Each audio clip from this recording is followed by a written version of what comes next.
it was like referee ain't doing his job. It's like, okay, I got caught. No doubt, I got caught. Good shot. You know, so I went for the left uppercut. He went for the right uppercut. He's a bit taller than me, so obviously he landed his at range. I was hurt. Obviously, I didn't go straight down. I was hurt. I was trying to get my senses together, but then he full on two-handed pushed me. It wasn't like one arm thing. He two-handed pushed me, and I fell over and hit my head. You know, a referee. It was a terrible job from the referee there, but you know, it is what it is. In spite of all that, there was only a second left in the round. Yeah, I should have had time to recover. I had time to go back to my corner, you know. But they, you know, I don't know. The Tyson Fury get away with a lot of things, you know. Obviously, you know, he said he'd retire. I hope he doesn't retire because I want to never go. And you showed respect. So, I was just rewatching the interview with Dillian Whyte, and I know a lot of people have been talking and taking sides and all that about what happened to Dillian Whyte. Was it illegal to push? I did a live stream a couple days ago, and I saw a perspective, okay? I saw an angle where, you know, Tyson, boop, and then, you know, gestured or whatever, shoved. And Dillian Whyte said it, because of that shove, his head slammed against the canvas, or it hit the canvas, disembobulated him further. He should have been allowed more time. Now, for everybody that thinks that Dillian Whyte hit his head, I want you guys to look at this video, okay? I'm going to attempt it. I don't know if, you know, YouTube will let me or whatever, but, you know, it's only 9 seconds, so it shouldn't be a problem. Mind you, shouldn't be. But anyhow, I'm going to put this up.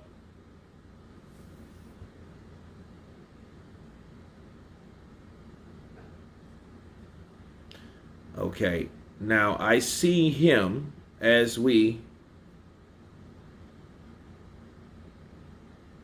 Okay, well, he fell. I didn't see his head fall, though. Okay, this is a sideway view. All right? So if you look at it, let's slow it down. Okay, in fact, the impact, he landed more on his buttocks first and then his back. And he kind of braced himself for the fall. I mean, he slammed to the canvas, no doubt. But again, he was going in that direction. Because when he got hit, it was a little delayed, and then down he went.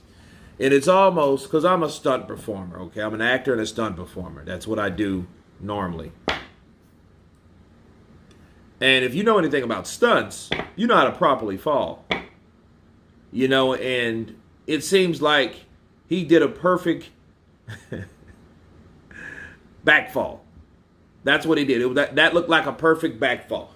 It could have been worse due to the punch.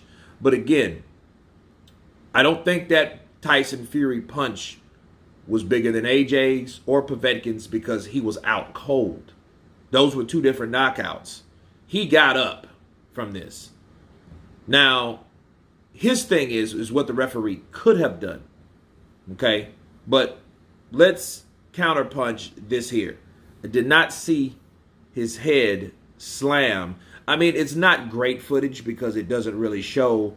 It just shows his body momentum, him slamming to the canvas, but you didn't see his head bobble. It was kind of like, I mean, I'm pretty sure it touched the canvas because of his head was on there. But his head wasn't the thing that slammed primarily on the canvas.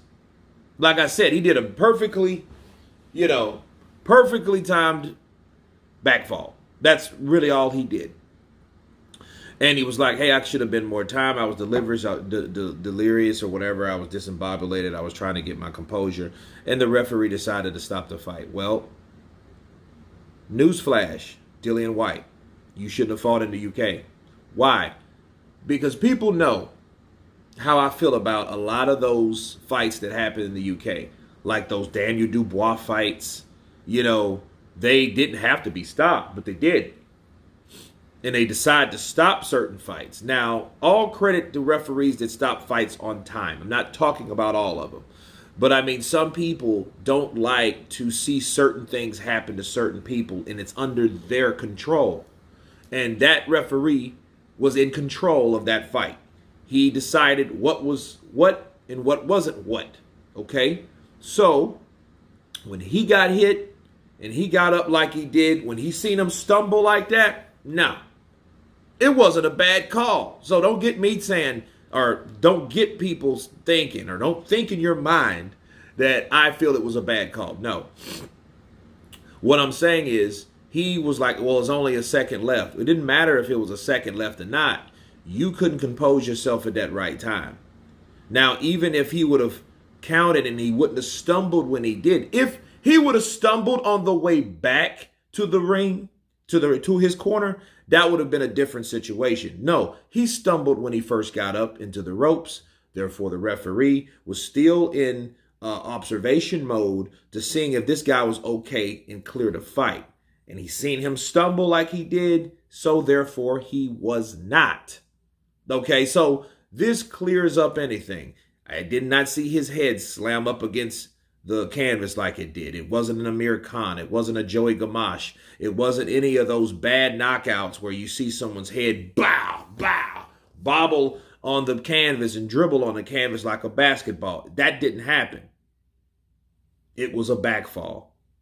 He hit his ass, then his back. He's a big fellow. So he has, he has a big upper body. That caught most of that impact.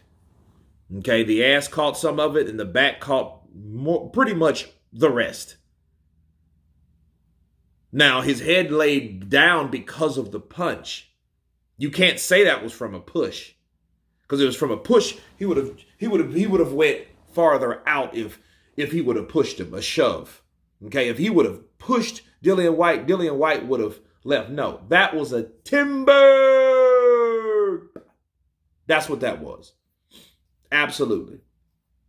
So anyway, I'm just making this video to clear up the BS, to clear up the controversy on Dillian Whyte being illegally shoved, deserving more time, and the referee is trash. You guys tell me what you think. Of course, please subscribe. And you guys been Counterpunch. Peace.